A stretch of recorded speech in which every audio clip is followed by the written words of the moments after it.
Hello. Our hope is that this message finds you safe and sound, and with your loved ones. Our whole world has been turned on its head right before our eyes. The music industry and production companies have been hit hard by COVID-19, and it seems that the whole planet has been put on pause. And for good reason. The only way to stop the spread of this deadly virus is to isolate ourselves and follow the guidelines put forth by the WHO and the CDC. We fear that in the coming days, the seriousness of this pandemic will become clear to everyone. This podcast is our 5th episode of MusicMarauders Live, and it was recorded on March 1st, featuring musical guest Venus Cruz and Brant Williams, and contributor Brandon Johnson. We basically recorded this about 10 days before the virus shut down all public gatherings in Colorado. Some in our collective hesitated to release this given the seriousness of what's happening all around us. Others contended that even if it was just a small distraction for a few minutes, it was worth putting out. I'd invite you to give it a listen and reflect on a time when things weren't so overwhelming. When the time is right, we will be back in one form or another, but until then, be safe and take care of yourselves. We'll do the same.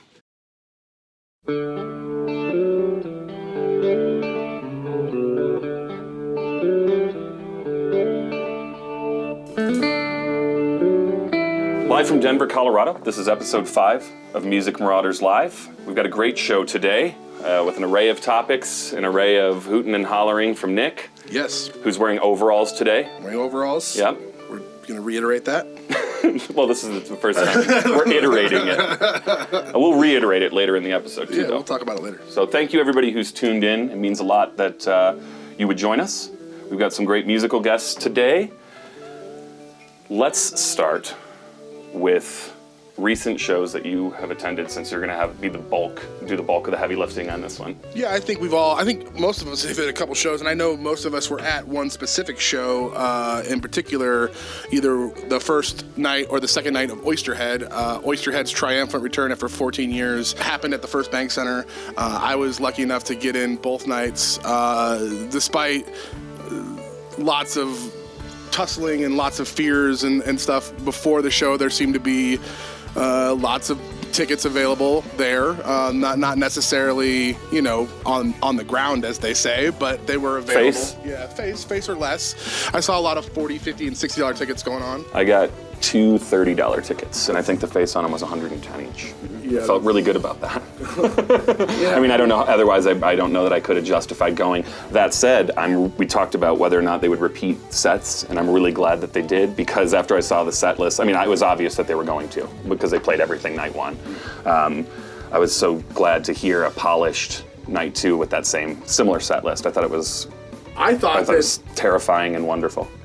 Comparing apples to apples from night 1 to night 2, that musically, there was a whole lot to sort of unpack for both nights. Like the first night, they definitely, there was some tension and some trepidation. Trey, I think, has come a long way as a musician in the ensuing 14 years since he first, the last played with Oysterhead and played with that group, mainly because he listens more. He'll listen, he holds back, he's much more engaged with what those other 2 musicians are doing.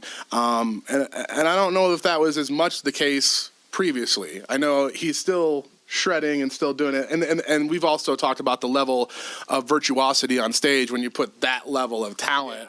That was my favorite part about the whole thing, was that Trey was the second fiddle.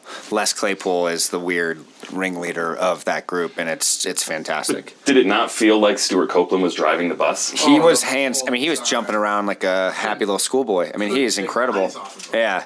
I went back and started listening to The Police, because I've never really listened to them. They're a little bit before my time.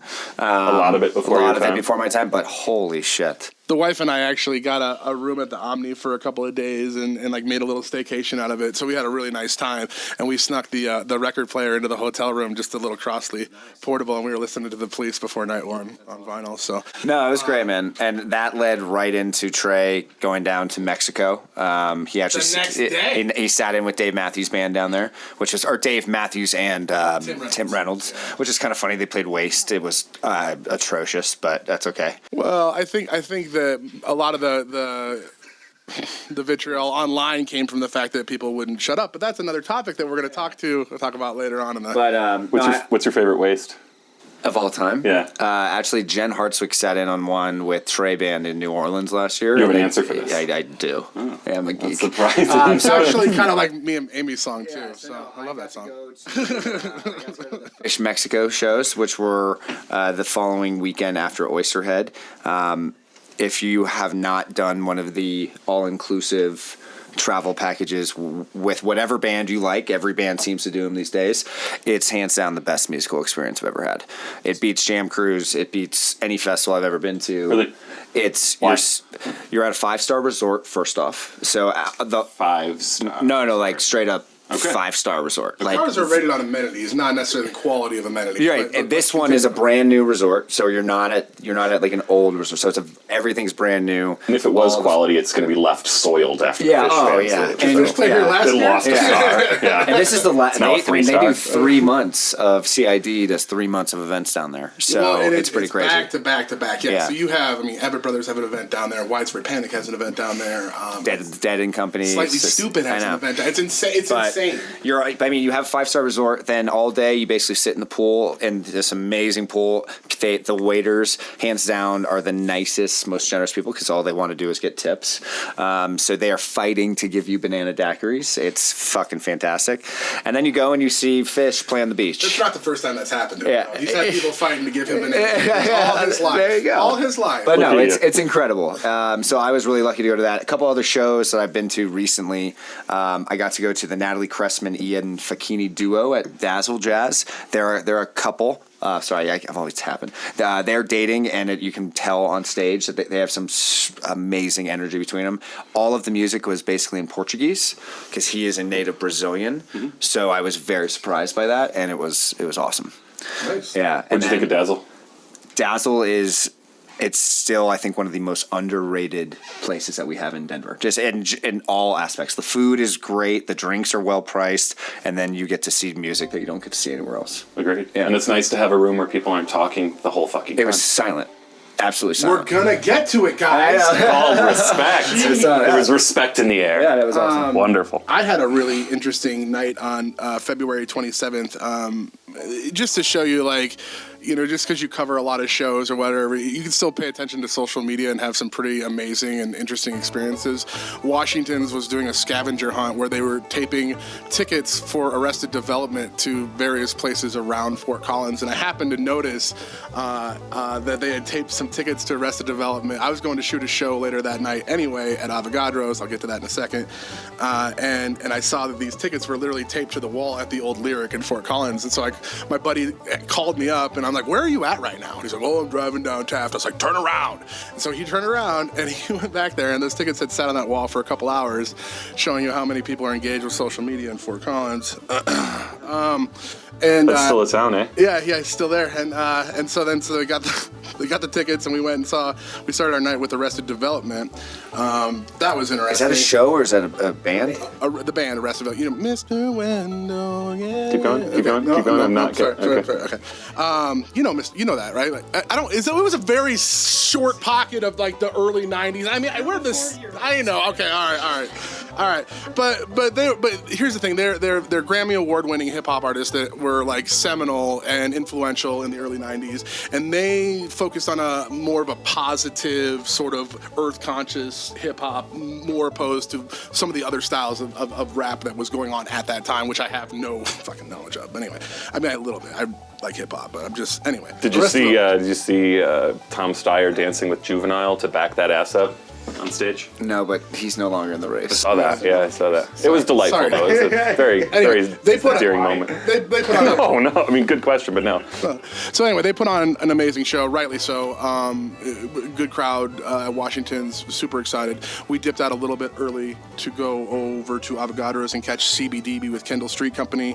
CBDB was just a great, awesome, underrated jam band. If you like that shit, go see that shit. I listened to a little bit of those guys, and they sound really good.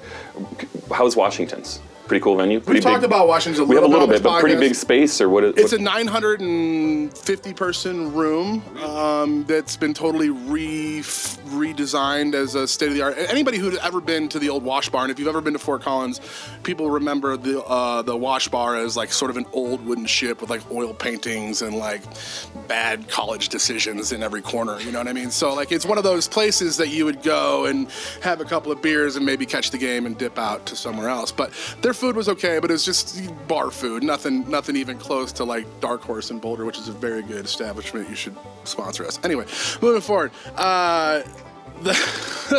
The Bohemian Foundation bought the venue, and honestly, it was an old, like just brickstone warehouse from the turn of the century, and they stripped it down to those like bare block stone walls. And put in a state-of-the-art sound system, state-of-the-art lights, and there's some amazing shows. And we can get into kind of upcoming shows because I think if you are paying attention at all this month, Washington's has just a ridiculous slew of shows coming through. How have the turnouts been over there? Are they selling a lot of tickets? Are they sparse? Because I know Fort Collins can be a challenge, hence the jokes I constantly make about that market. I would say that overall, it's been mixed. Because there's been times you go in there and it is definitely a sold-out show. And then there's other times when you're like, why is this not a sold-out show? So it's one of those things where they're doing well in getting the word out. And I don't think the Bohemian Foundation necessarily cares if they sell out the show. I think they're more interested in bringing good music to Fort Collins, and that's what they're doing, not only with this room, but with the New West Fest. Jerry, bless you. Not only with this room, but with New West Fest and the Armory and as well. So someone's got to pay for it. Yeah. I mean, how does that, if people aren't turning out, though? Well, she's like the 7th richest woman on the planet, so that helps. Yeah, it helps. Thank you, Pat Stryker, for all that you do. Please keep spending money on music and supporting all the arts that you do in our town because it makes my town a lot cooler to live in. Thank you. Sponsor us, Pat Stryker. He's begging for sponsorship. Is that all this episode is? Please let us continue. Yes, sir. No, I'm just kidding.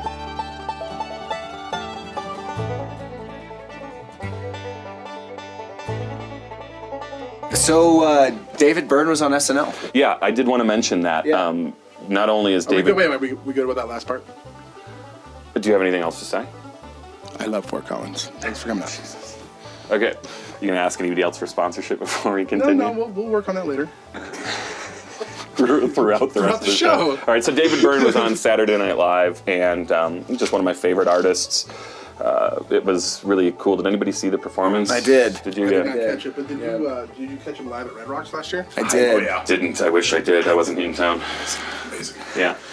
Do you know if is he going to be touring more? Or? So he's actually doing his Broadway show, American Utopia, for another run, which is in Boston, I believe. It's on the Boston Broadway. But so he basically took the show that he toured with live around the country, and he's doing a live stage performance now for weeks at a time. What's the difference?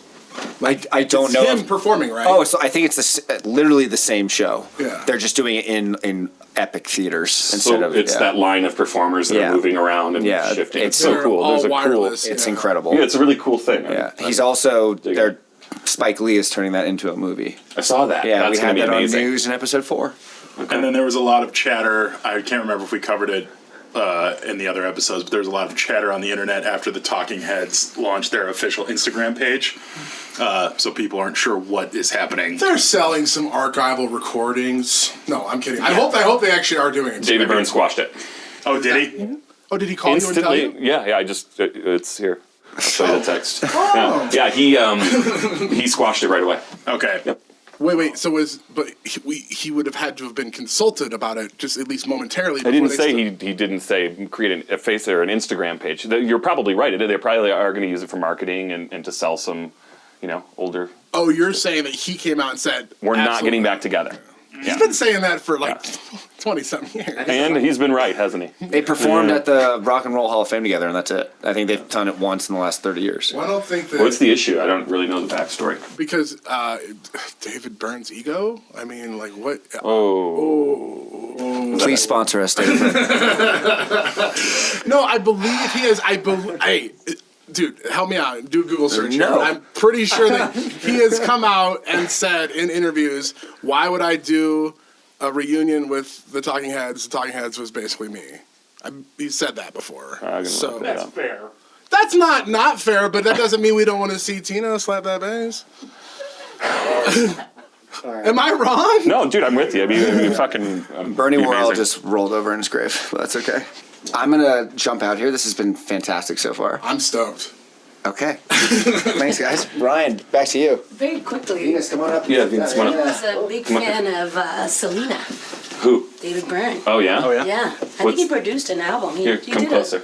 This is Venus, everybody.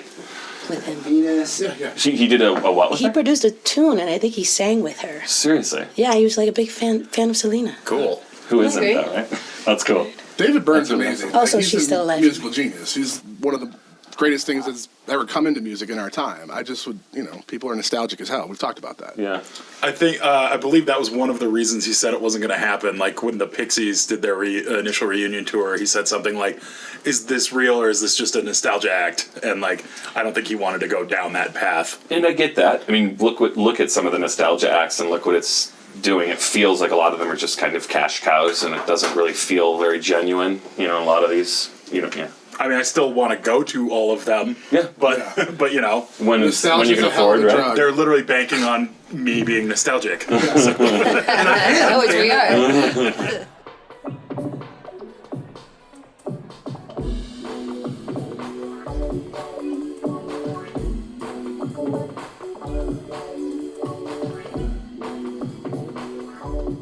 I'm going to jump into the next segment, but it would be good to have Venus join us on this segment just because I think she'll have some input.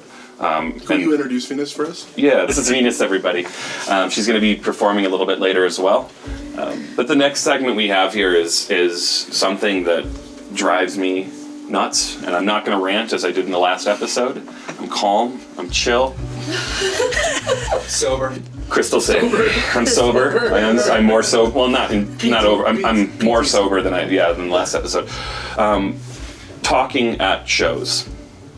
Is it acceptable? If not, how do we address it? So I kind of want to. Brian and I talked about this briefly recently, and surprisingly, to me at least, we had contrasting opinions on the matter. Because Ryan has no soul and goes to shows just to talk throughout the show. But I'm just kidding. Is it acceptable to talk at shows? And in what situation is it?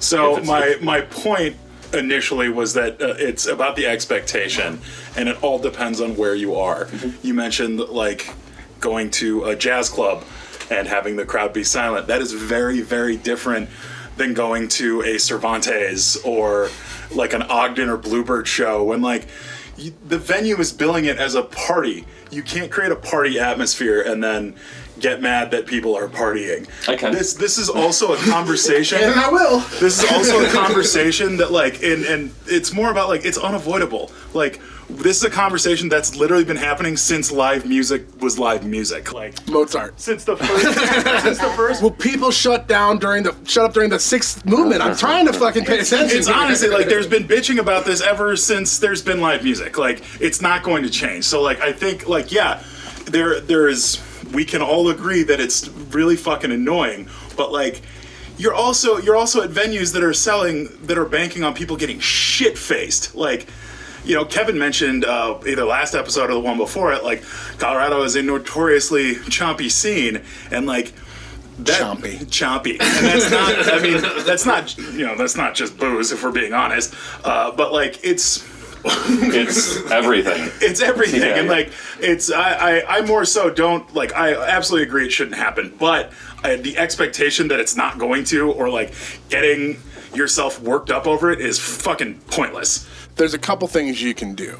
All right, and I'm gonna Make open this up. passive-aggressive business cards that say "shut the fuck up" and hand them out to people. Well, that's one thing, and I'd love to hear this from a performer's perspective, because I feel like it's just the rudest thing, but it does. Ryan's absolutely right. It 100% happens, and I think the problem that we have in Colorado, specifically on the Front Range, is we are absolutely inundated and spoiled with amazing music. So we, any night of the week, can go out and see live music, but you might not haven't seen your buddy Rick for, maybe since you were in line at Ticketmaster. Fucking Rick again. Dude. Dude. But so it's one of those things where, there's going to be some chatter, and I found myself, I was at a show at Washington's, we dipped into the back to go talk for a little bit, and mainly because I'm thinking about this conversation.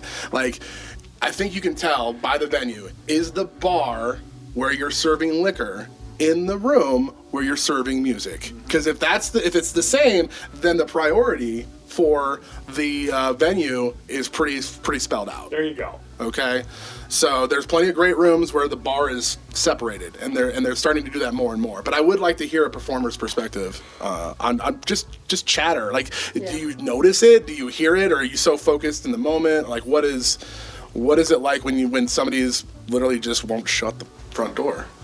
There's nothing you can do about it, and I'm not one to kind of point it out.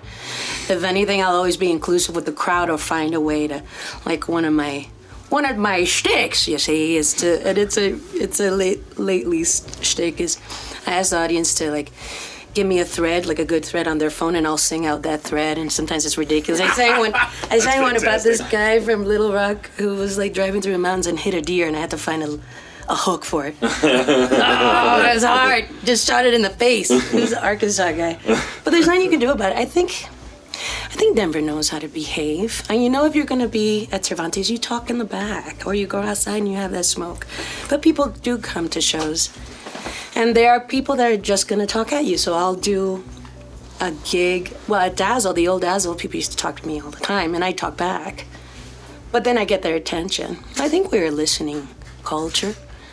I do have those girlfriends that want to talk in the back during Robert Glasper. I'm like, shut up. It's painful. It's Robert Glasper, just shut it. I love you so much, okay? I mean, I think this comes, we just saw that, obviously this is a point of topic because Chris Robinson came to the microphone and literally told a crowd to shut up. Yep. Oh, this happened years ago. Famous guitar player in the 90s. Like, killer funk guy got booked at Herman's. Okay. And everybody was talking and everybody was drinking. He stopped and said, shut the fuck up. Steve Kimmock does that, I guess. There's a lot of musicians who will grab that bull by the horns. Mm-hmm.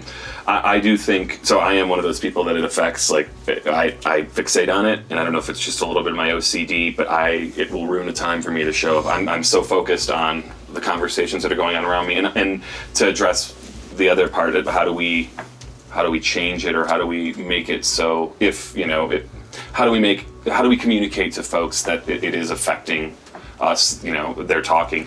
So I will approach people and just say, hey, very, very, I'll even, hey, can you guys just keep it down? Just, I'm not going to hand them a business card that says shut the fuck up. You're the exception, not the rule. Most of these people aren't saying shit, even though they're so viscerally bothered by it, and then they're going on the internet and complaining about it later. Like, what are you doing? You're there with these people.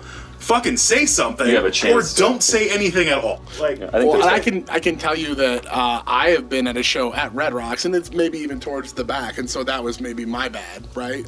But people won't shut up, so you move. That north entrance is a quick access point. Well, I like you that. You don't have to walk. You get all the way up. You get all the way up, and I realized that this guy's just yelling, having a yelling conversation behind me, and I was like, dude, could you please just do me a favor, man? I was like, we got nowhere else to go, and it almost got physical because people, seriously, I was like, and all I was asking the dude was to, like, hey, tone it down, go up top, have a conversation, but people take it personal, and people will get in your face about it. So I would say be careful out there and make sure that the person that you're asking to be quiet is not so drunk that they're willing to throw a beer bottle at your face. And I get all that, but Red Rocks also has the text if you've got a problem setup, which I've never actually used before, and I don't know anybody who has. Will somebody bring me a beer? I might text him right now. Yeah, but it's that, and then Justin won't let me talk.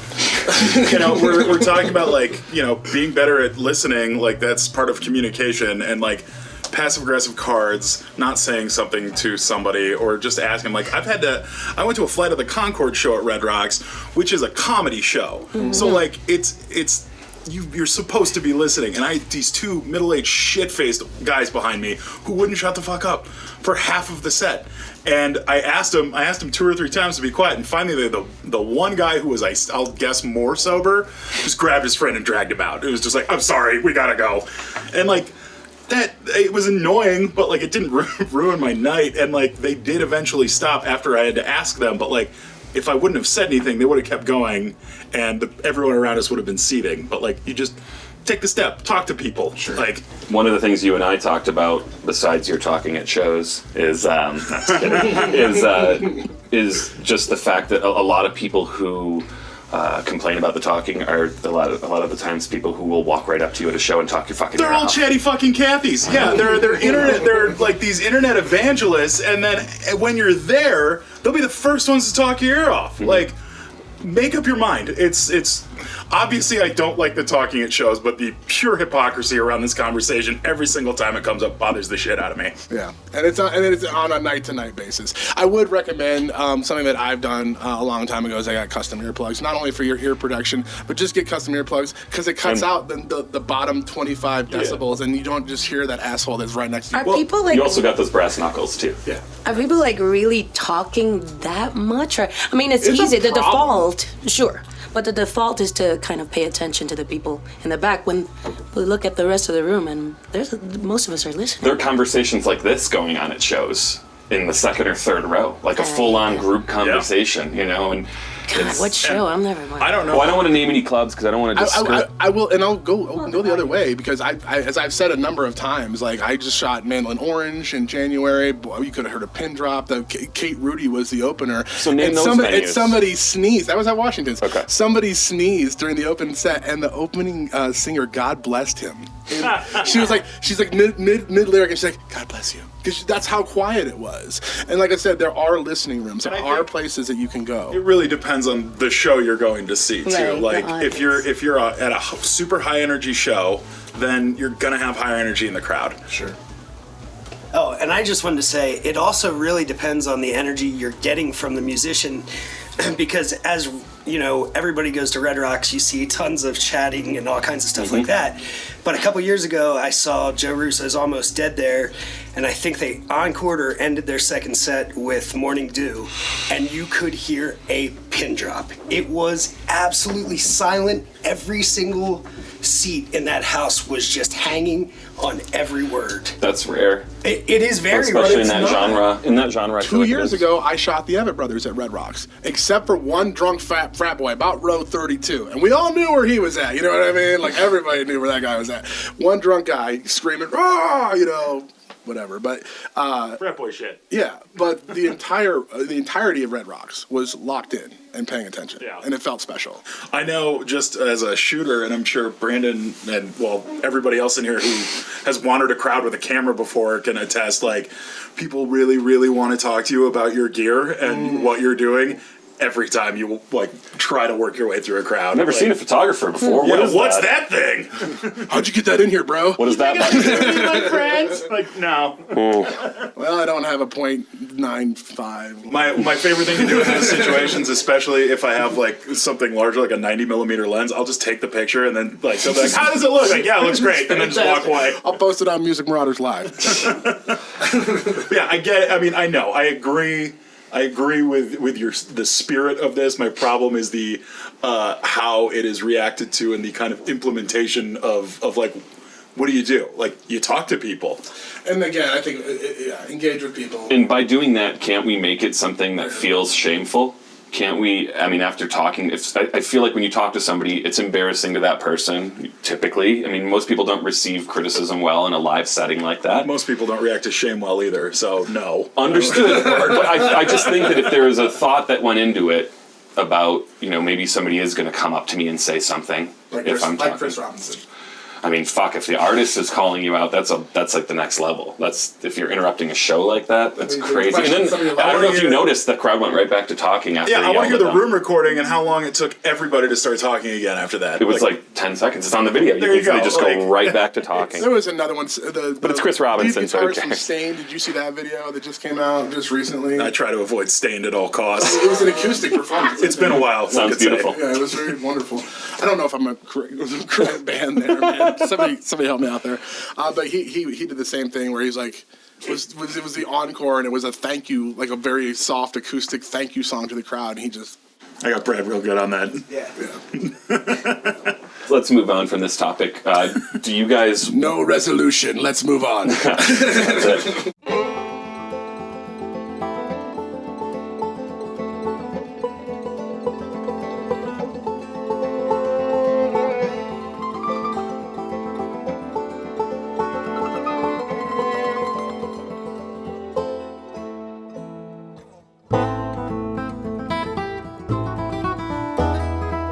Let's talk stolen gear. You want to jump up though, Brandon? Yeah. Join us? Cool. This is Brandon Johnson, everybody. Cool. So we've all seen the posts from our favorite bands or our friends who are on the road who, it's usually a picture of like a van window that's shattered and then followed by a bunch of pictures of a bunch of their gear on stage at previous shows. Baby photos. Baby photos of their gear. That's good. You see it all the time, and I recently engaged somebody who posted that their gear was stolen, and maybe my timing was off on it, but I did mention to them that maybe they should have brought it in to their hotel room or wherever they were staying. And, why would you do that? But there are, because I'm a fucking idiot. Yeah, that's why. There's no other answer. No, I'm a fucking moron. I was just like, why didn't you guys bring it in? And I was more like it was coming from a place of sympathy. But they were like, do you know how much gear we have and how much we would have to load in every night? And I said, yes, you have a van full, and I would load in anything you don't want stolen. Yeah, like they know. Everybody fucking knows. Have you guys ever had gear stolen? Have you ever had any? No, personally, I've never had any gear stolen, but I've been lucky enough to not have that happen. Yeah. But for the most part, I try to keep my gear on me or as near as possible. Ding, ding, You ding. know. Coming from somebody who has had gear stolen, right? Yeah, but it was really old gear, and I used it a lot. So. I had a lot of very nice, not old gear stolen, and it fucked me up for like 6 months. Like, what was the? How did it happen? I'm still recovering. They got in my car. I had an hour between shoots. I had a portrait session, then I was going to a show, and I had left it in my very tinted back with like the shutter pulled over. It was a Outback, so I had the They saw you put it in there. shutter pulled. No, it was just in there. They I talked when I reported to the cops the next day. This is when I was living in Congress Park. They told me that 14 cars in a 2-block radius had gotten hit that evening. Can you imagine That's some hitting unlucky shit. a bunch of cars? Because once you smash one, like that makes sound. I hope somebody might look out. But if it then doesn't, just keep going. if it doesn't make my a window sound, wasn't even you can broken. hit the next one. Wait, what? You know what I'm saying? I don't. Oh, they must have popped the lock. Yeah, they popped the lock somehow. It was a newer Subaru. I still don't know how the fuck they did it. Oh, but when I asked the police about that when I recorded, or when I reported it, they mentioned that like there was no like rhyme or reason as to which cars were hit. You just got real lucky, son. Yeah, I got real lucky. But yeah, I mean that was a full Canon rig with lenses. Full, What was the body? 5D Mark III. And then I had a Sony A7S II with accompanying glass. And then all of my extra batteries and card readers. Dislike. Yeah, it was bad. But I'll tell you, like, somebody, one of my friends, in trying to be good, like nice, put up something on Facebook about it, and 90% of the comments were your very thoughtful. Why didn't you bring it inside? Like, no shit, dude. Nobody. I'm just saying, nobody wants to hear that. Okay, So that's- wait. Go ahead. So I want to give you that. So I will say this. You're right. Like, especially if you're shooting a festival or whatever. Like, I've had other camp counselors, other people that are like, "Oh, I just threw my camera bag in my tent." Well, people watch you, especially if you're walking around with an expensive-looking camera, and they'll see you put a bag in your tent. Don't put a bag in your tent. If you don't have backstage access, you keep that camera on you, and it stays with you, and then you don't lose it. Okay, that's number one. And I did not follow my own advice that time. I was shooting String Cheese at Red Rocks. My buddy lived in Belmar, and his house was right on basically that super busy street right off Wads. So like you're coming off of Highway 6, there's Wadsworth over there. He lives in that neighborhood, and he's right off of the busy intersection. He told me, he's like, "Oh yeah, dude, we've had bums try to break into our cars before. Like, don't leave anything in your car." I'm like, okay. So we get back from the show. I'm a little saucy. We're throwing the cooler in there. There's the camera bag. Throw everything else in the car. We go to bed. Wake up the next morning. All I see is pennies all over the driveway from my little change jar. Did they get into your cooler too? They didn't take the beer. Wow. They took the camera bag. I would've started in the which cooler. was an that was an A6000. It was an A6000. Yeah, So let me ask you this, because I don't know about the cameras you're talking about. How expensive was your loss? 10,000. Yeah, easily 10. And I only had renter's insurance, which caps at $2,500 if any of the stuff stolen was used for professional purposes. That's a kick in the pants. Yeah, so What about you? Yeah, Sorry. it sucked. So that body's like at the time was like a $600 body, but that's not the point. The point was I'd sort of accumulated my sort of glass that I'd really like to know. I'm a utility photographer. I've said this before. I'm not anything super special, but A what? A utility photographer. Like I feel like what I do is like I have to take the photos because I want to write about it and I want to go to it and I got to do it. So over time, I've done it for 10 years. My photos Someone's got to do everything. are okay. Okay. I thought you were going to say they're getting worse. I don't agree. That's your No, opinion. I wouldn't say that. I know we talked about that offline. It's fine. So I feel like I'm able to. If you knew what I use to get my photos, that's what would be impressive to you. The fact that I'm using a lens from 1986 that's an 80 to 200 Tokina, that should be impressive to other photographers. So I think that my question here is, how do we solve this? Is there a company that follows musicians around and posts a security guard outside of the vans every night? Is there a specific? I mean, how do you? I think we just started a business, Kevin. That's Wook Services right there, bro. I mean, but like we all know bands who do this. It happens. Anders Osborne got all his shit stolen. I mean, It just keeps happening. to everyone. At what New point? Orleans is infamous. San Francisco. Same. Oh my God. Two of the worst. San Francisco's fucking crazy. You can be away from your car for 60 seconds and come back and the seats are gone. Well, they'll see a trailer. They'll see like a van and a trailer, and that's like, oh, that there's some expensive music equipment. It's probably tech Happened startup to the CEOs Prowlers. stealing them. It's happened to Happened to the Henhouse everybody. I Prowlers. know it did. Then they do a GoFundMe and they get new gear. It's nice for them.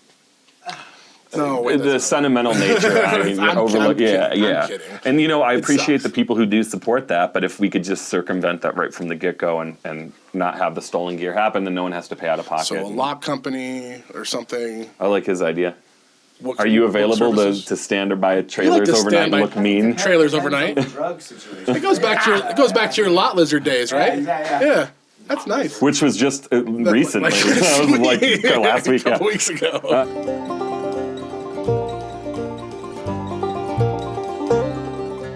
I want to jump just right into the segment with Brandon since we've got him here. Let's go. Let's do it. How did you get started shooting? Started in college, my junior year, right about the end of 2016, and kind of just was a route to hopefully get into the music industry without having to pay for a ticket every concert I went to. Everybody's story at this table. I mean, to be honest with you, I just wanted to go to free shows, and then lo and behold, the passion, like my first ever passion, just created itself, and fell in love with it, and then here we are. I know with your work, like I think I started following you like real early. Really? And I remember going to your Instagram page and being blown away by the work, and then being like, why doesn't he have more of a following?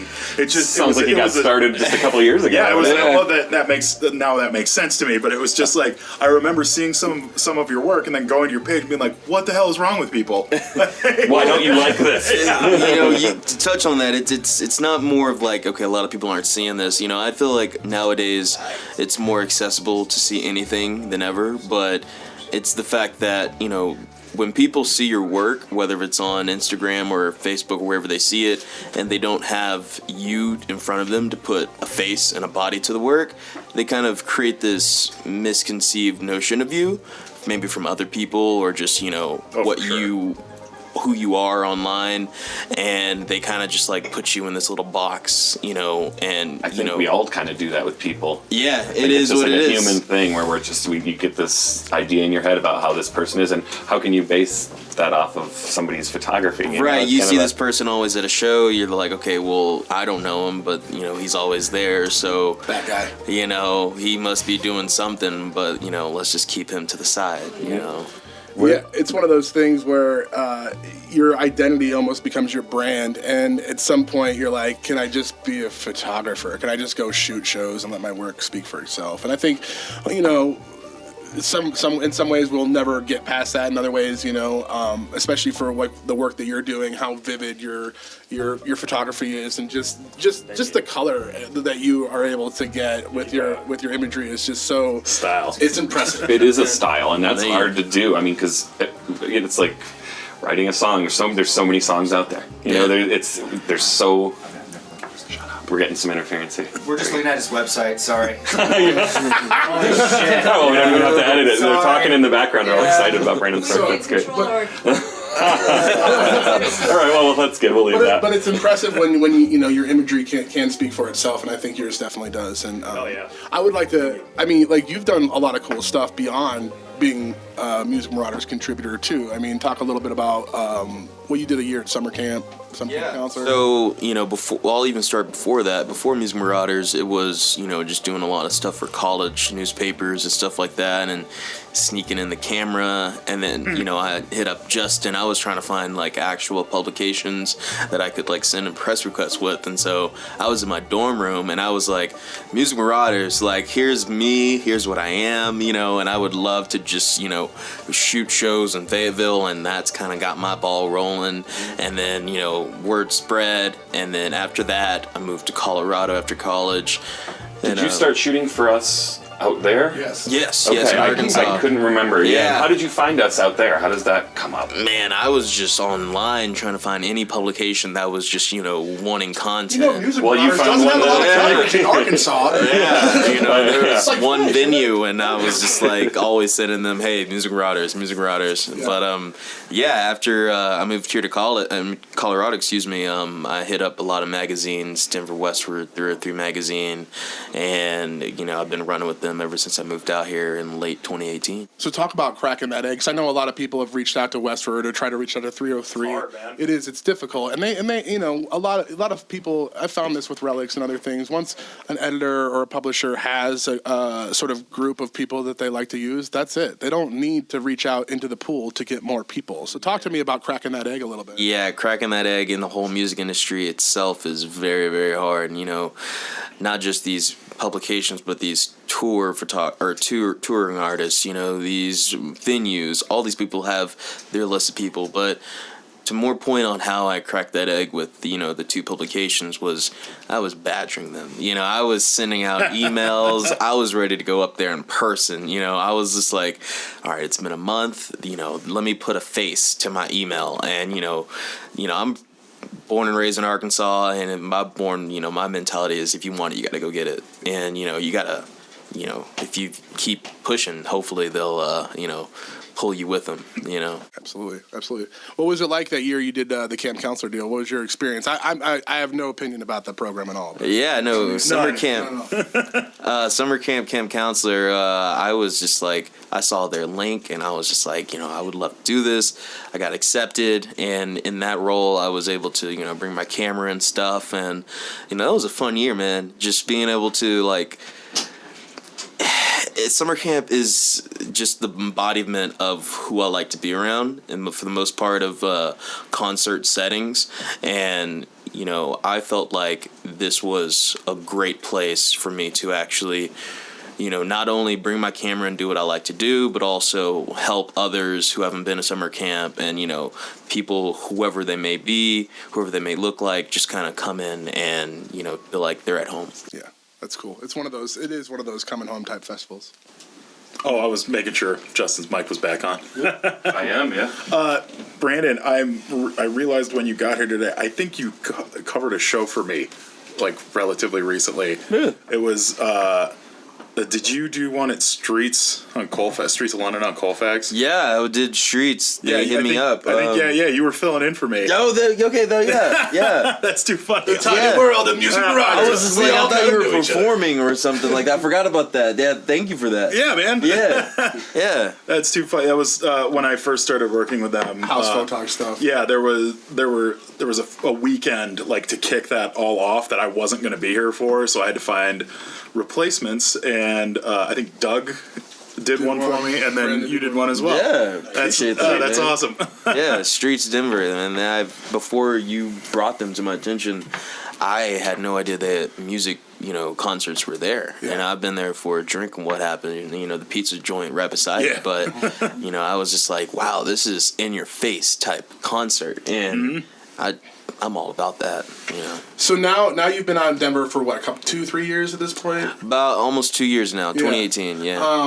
Are you working full-time as a freelance photographer? Is this the full-time gig? It is not. Hopefully one day. I'm currently working for a concert promoter out in Golden called Emporium Presents. You are doing that. Tell me a little bit about your role with Emporium Presents. So I'm their social media manager, website manager, and their photographer, in-house photographer. So I do a lot of things, overhaul the social aspect, their Facebook, etc., and also covering their website, any online presence. That's what I'm doing, and been running with them ever since I moved out here in 2018, in the end of it, and man, they're good people. It's a good Colorado kind of gig right now. What kind of stuff do they do? They bring national concerts all around the U.S., and so we bring artists like Robert Earl Keen, Chris Christopherson, Travis Tritt, Thomas Rhett, Aaron Lewis, a lot of, country and kind of older acts. Americana folk stuff. Yeah, and it's, I've learned a lot. Robert Earl Keen is a monster. He's amazing. Go see Robert Earl Keen. Yeah. Do yourself a favor. What's your favorite part of shooting, and what do you find to be most challenging? Oh, man, coming out the gate. Favorite part about shooting is being able to capture something that you never would have thought, you could have, you never would have otherwise seen unless you had your camera with you. Perhaps you see a good moment, but another photographer could see it from a different angle, and get that nice shot. So that's my favorite part about being a photographer, is being able to see something from a different angle or see something that you didn't see because you were paying attention to the show, rightfully so, and you can see that. Yeah, right. Not talking, but, you can come back and see that on Facebook or something like that. But second one was, what do I hate? Well, not hate. Well, sure, if you have things you hate about it, that's good too. But what do you find to be most challenging? Yeah. The most challenging is trying to crack that egg, like we were talking about, because a lot of venues and these concert promoters, the big ones in Colorado, they have their photographers, and it's challenging in some aspect to be able to get in that inner circle. You know, showed up late too. Showed up late, I came here a little late, and to lastly touch on that, it's they have their people, rightfully so, and they get new people, but sometimes you feel like, all right, work needs to speak for itself, and I can keep my emotions aside, but half the time you just have to understand that it's a business, and they'll work with who they want to work with, and that's fine. And you just have to do your own thing. It's a lot of times about who you know. Yeah. And again, in this industry, you can, there's not a lot of people just getting out of the way. It was like everybody talked about Mimna having that one-up gig, and the reason why it was such a sought-after gig is that you were shooting 4 or 5 nights a week for $200. If you can go and shoot for 4 or 5 nights a week, as you're honing your craft, as you're becoming a better and better photographer, and you're getting the opportunity to shoot those types of shows, boy, I mean, everybody on the planet wanted that gig. Jim earned it. What's that? Jim ruined it? Earned it. Oh. No, Jim earned it. That's what I heard too. I was like, what? Jim earned it. No, Jim Mimna is an amazing photographer. I would invite everybody to check him out as well. But we pretty much mention him every episode. I feel like we should probably wrangle him in. Probably get him in here. He's not really an official. I mean, he has contributed to Music Marauders over the years. Well, we're running out of contributors here too. We're going to get to the point where there's nobody local, Ryan. really. Well, so Ryan. No, that's not necessary. no. Talk about it. How'd you get that haircut? To barber. I don't know what that is. What's that? But to your point, though, yeah, it's hard to kind of separate yourself from your work and not take that stuff personally. It's really hard. But it is. I mean, it is a business, but at the same time, you've got to you got to have thick skin. Just be like, yeah, this makes sense, instead of just being, they hate me.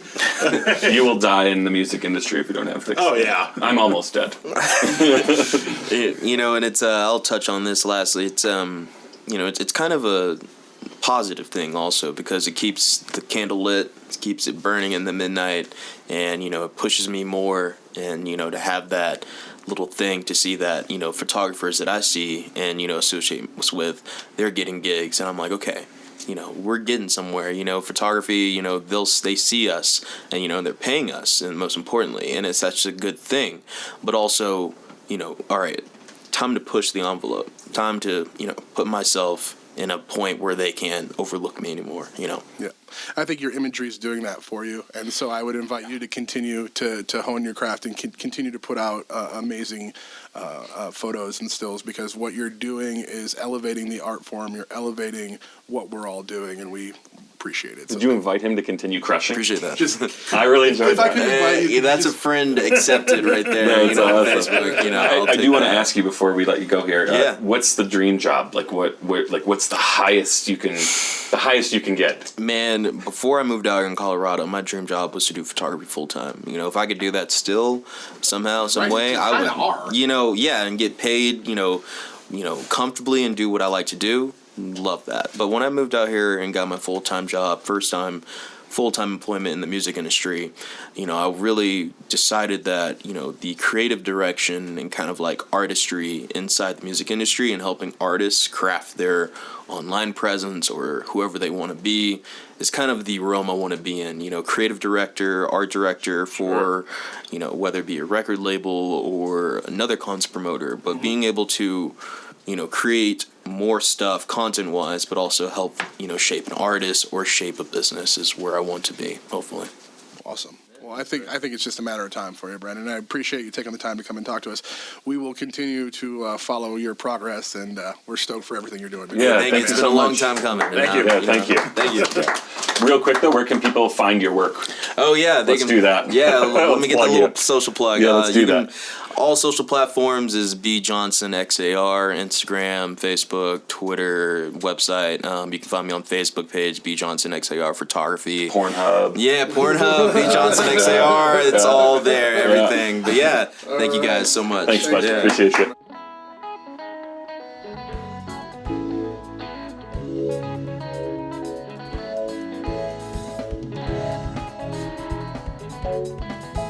This is Venus Cruz, as we introduced earlier. This is Brant Williams. Hello. Hello. Hello. I'm interested in multiple aspects of what you do. And from your music to also your show you do on KUVO. Let's start with the music. You want to tell people about the projects that you're involved with and kind of what you've been working on recently? Sure. Well, I'm a gigger. I'm a plumber about it. I just want to do the work. Mm-hmm. You know, I really don't have a lot of. I'm ambitious as like everyone else, and I've been gigging in this town for a long time. I just like to do the gig and book the gig and play with musicians that I want to explore with, that I want to listen to, that I respect and admire, and we're exploring that. My bag is improvisational. Mostly I write a lot and then superimpose it and into whatever's happening in the room. Sometimes I sing out parts. I'm lucky to play with Brant a lot, who is so open about exploring Brant's great. stuff with I'm me. really glad that you brought him in today. Yeah, I was stoked when me she told me you were too. coming in. Yeah, man. I wanted to say that. He just did a gig at Dazzle, and his band is Many Colors. I'm gonna let you talk, but people were talking at him, and here was that Jay Dilla tribute, and so that crowd is going to say, "Yes, brother." Okay. That crowd is gonna sing along to that Okay. melody, and it was them kind of issuing it and saying hello to you and thank you for putting out that respect. How was that gig? It was good. Killer, it was sold out. It was fun. People were talking, but it was more like, yeah, Yeah, that's it was cool. a good crowd. But what you guys were talking about earlier, sometimes like we do a lot of intros. It's kind of like a jazz band, but like solo intros. And one thing we've done to deal with talking, like if it's a really intimate show, you'll just play really quiet. Yeah, And then like basically they become, and then they kind of realize it, hopefully. yeah, that's what's What a up. great solution. So yeah, It's like bluegrassers coming off the stage and like walking down the floor. that's kind of, yeah. We've seen it a few times. But That's a comedian's trick too, right? Yeah. Dave Chappelle went real soft. Aziz Ansari went real soft. You know, they were talking to the audience, letting you in on a secret. yeah. And even Robert Glasper brought in their own sound guy, and it was a quiet room at Cervantes. People were talking it back, mostly all my girlfriends. And I'm like, shut up. There's something like when I listen back to recordings, I like to hear a little bit of like room noise, I guess. Sure. Like maybe some beers clanking, Yeah. you know, stuff like that. It makes it feel like you're there. I kind of dig that. Yeah, when you get one of those recordings and you're listening back, you're like, well, where is the crowd?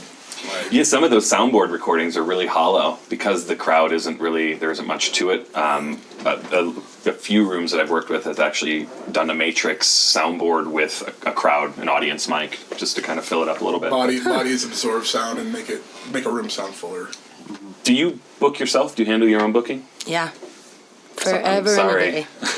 It's because I do a lot of booking myself, and Yes. the challenges that come along with that, and the repetition involved, and the dedication to it is oftentimes overwhelming.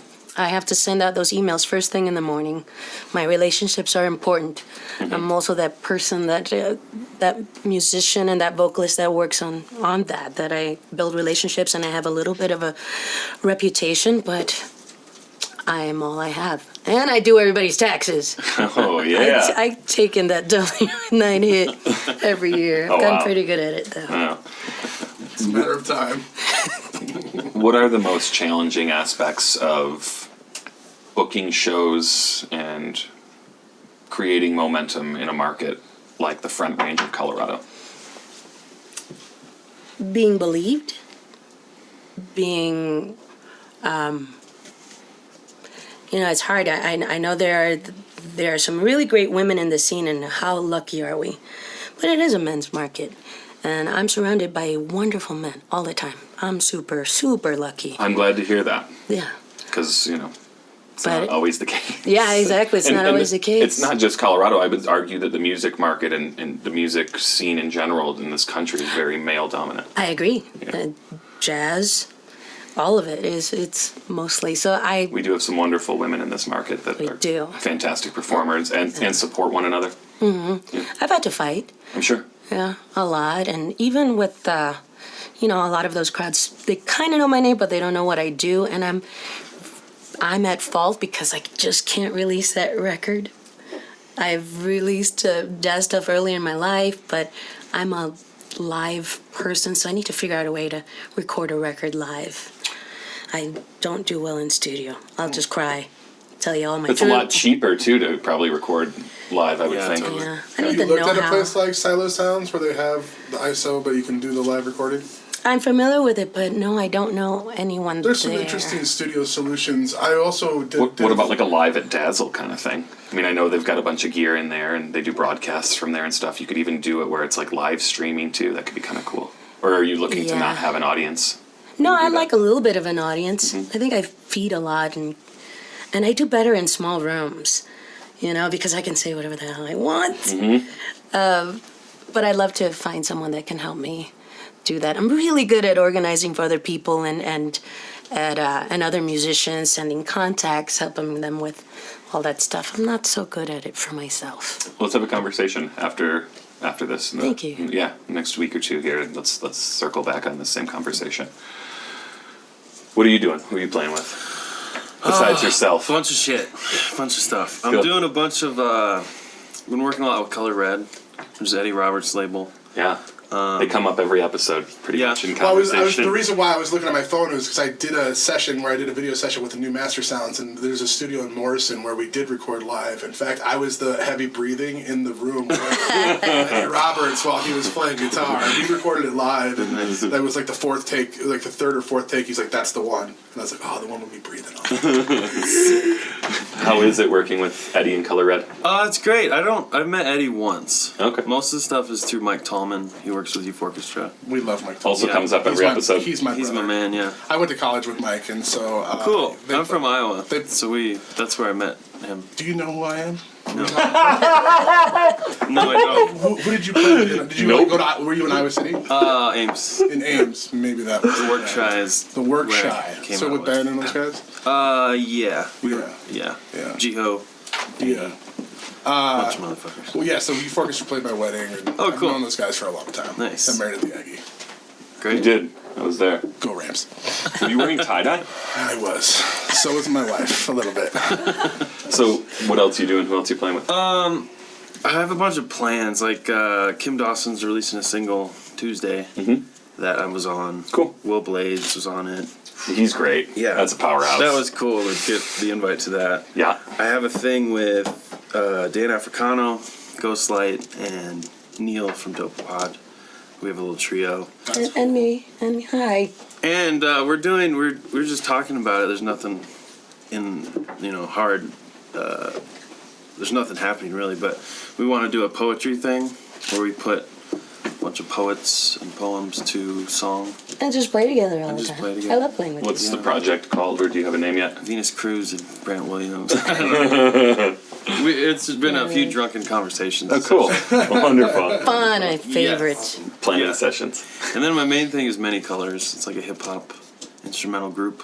And that's the stuff you were doing Jay Dilla with? Yep. Yeah. And we have a bunch of singles through Color Red. Sweet. Yes. I'm going to have to check some of that stuff out. Will you drop me a link? Sure. Cool. And where can people find some of the stuff you're working on? Spotify. Color Red's good about releasing stuff, so it's on all platforms. Okay. Cool. So, yeah. I want to talk to you about your show on KUVO. I have found out about more artists through you and that show than probably almost any other outlet. And I'm a big music guy. Like, I listen to music all day long. I find out about, I'm always looking for new stuff. But there's something about your taste and what you're outputting that appeals heavily to me. And I love your show. And I love the exploration of it. Thank you so much. How did that come about? How do you get into something like having a radio show? It was kind of accidental. It's weird because that 5 Points Media Building has been in my life for years and years. I worked for DCTV years ago in my 20s. I had an office upstairs, so I knew Kuvo people. So I used to come hang out during the live sets. Sure. But I got asked about, so my show, Jazz Odyssey, every Wednesday night. Yeah. Has been On running KUVO. on KUVO 89.3. It's 12 years running. Wow. So I've been doing it for a long time. I try to prove that this is like this because of this. So I have a kind of a circular conversation where I follow what musician is doing what. Sure.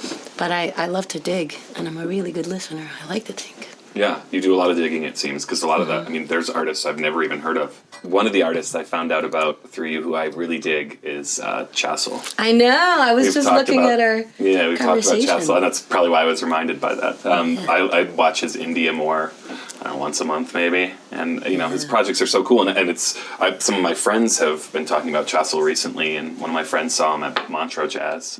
Yeah. So he's doing big things, and who right now? Who are the artists that you're most excited about? Ooh, there's so many, and my phone is dead. I really wanted to talk about it. Is it an iPhone? Let's put you on the spot. Let's see what I have on my playlist. I find new stuff all the time. There's I guess I'll just have to tune into your show. yeah, I can't think. This is embarrassing because Well, you also go through so many artists. I feel like there's such a range throughout your show. Thanks. Yeah, I even like to throw in old Polish bumpers from the '60s, and those are really interesting. Or like Bruton library music is always really fun for me, and I like to sample that when I do some Ableton kind of stuff on it. There's a lot of great African stuff. I will remember in just a second. Yeah. Do you go and dig for vinyl still? Like, do you go out to the stores or flea markets and stuff and dig for vinyl? 'Cause it's been like A little bit. I've spent the last year kind of doing a lot of that. So That's a good question. Is what you're doing mostly digital? When you're programming the show and whatnot? I do both. Our studio is kind of clumsy, and I've had who was it that came in? Michael Menard did an old vinyl thing a couple of years ago. Yeah, but where the record players are at, you kind of have to reach up and play, so it can get a little clumsy. Yeah. Who is that? Dan Africano is part of a band. Ghostlight. No, the other one. It's more of a jazz. John Brown's Body. No, not that one. The other one. I like both of those. That's all I got. It's got a fantastic sax player. Well, if you think Really of it. Yeah. But yeah, I do a little bit of vinyl. I do a lot of digital because the studio is set up that way, and it's an old board. It's definitely easier. It's easier, and I have so much music at home. I just need somebody to help me. Then you could get a copy. Out. I have so much music. Yeah, it's fun. Speaking of which, would you guys want to play a song? Sure. Okay, cool. Let's do it. This is Venus Cruz and Brant Williams. No talking, please. Just a medley of things. Let's see what happens. Watch your gut. In.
Smoking was a really good idea this morning. Say, who is that Neanderthal? Who's that bitch, that teacher, rocking all that fur in the summer? 'Cause I'm pretty sure your coochie must be made by Gucci. You're a culture vulture connoisseur. She sobers up my generosity.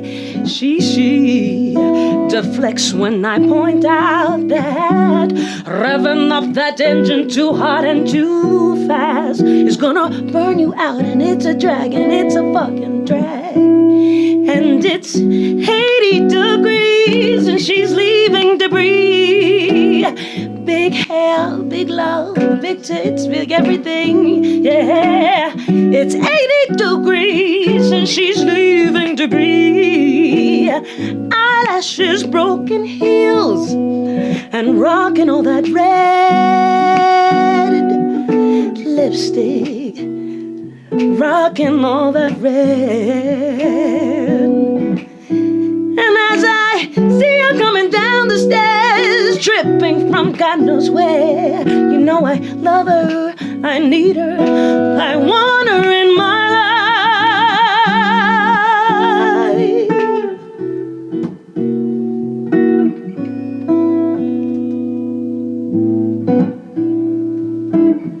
And I used to love you like I love Mexican Coca-Colas.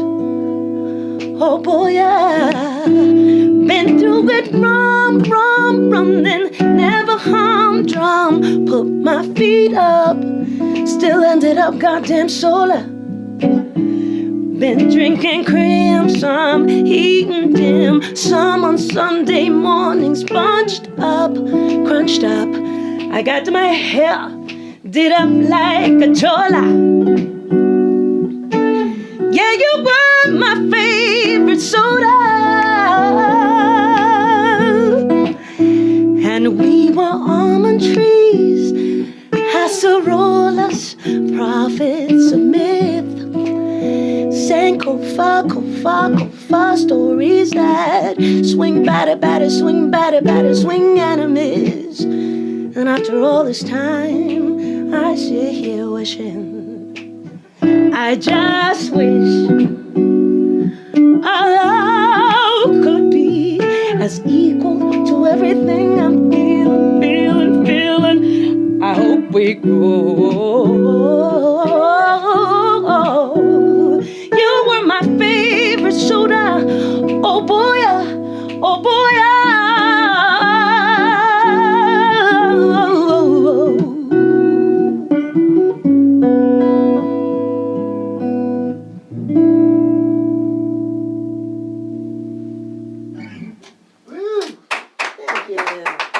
That affected me. That affected me big time. Wow.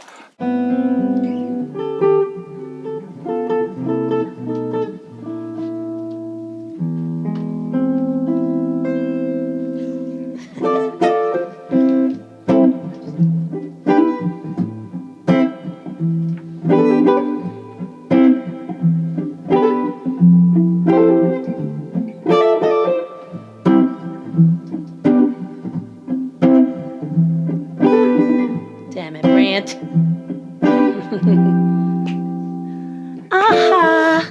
Nobody on the road, nobody on the beach.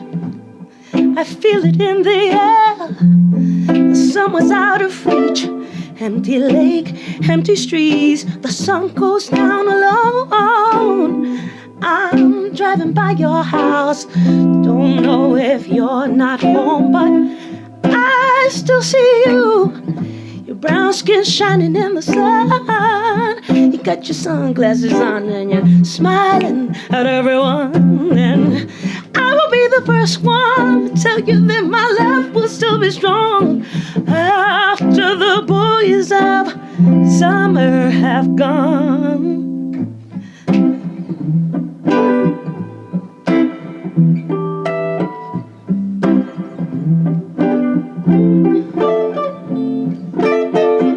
I'll never will forget those nights.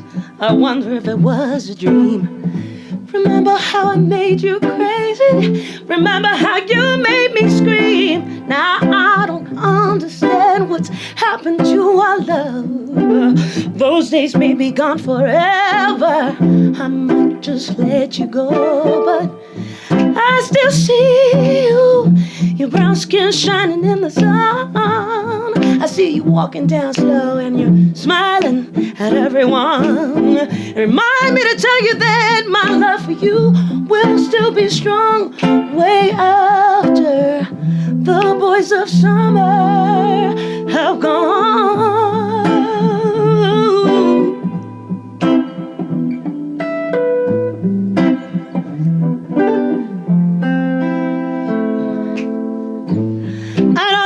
Today I saw a dead head sticker on a Cadillac. I let a voice inside my head said, don't look back, you can never look back. I don't understand what happened to our love, though, but I'm gonna get you back, yeah. I'm gonna show you what I'm made of. I still see you. Your brown skin shining in the sun. You got your hair combed back and your sunglasses on.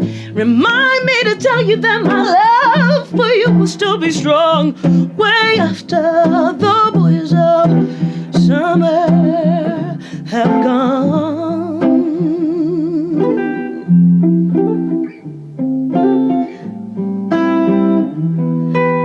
Smiling at everyone.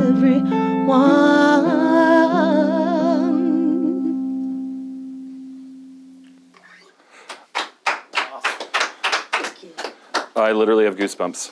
You can see that. My hair's standing straight up on that arm right there. Thank you for that. Why don't we run through where people can find your music, where they can find your dates, things like that.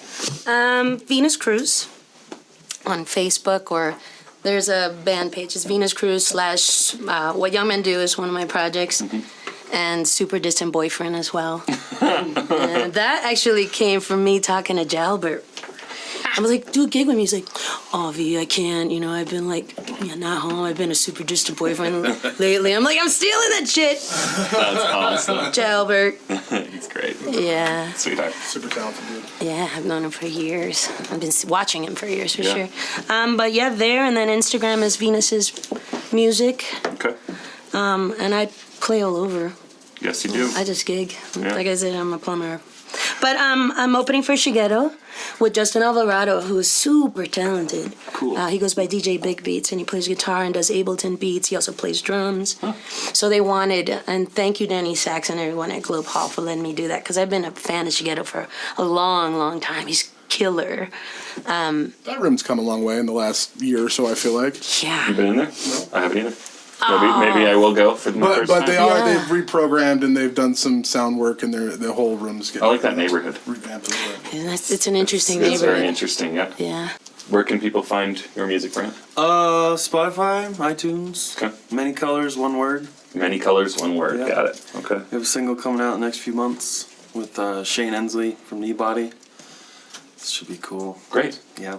Wonderful.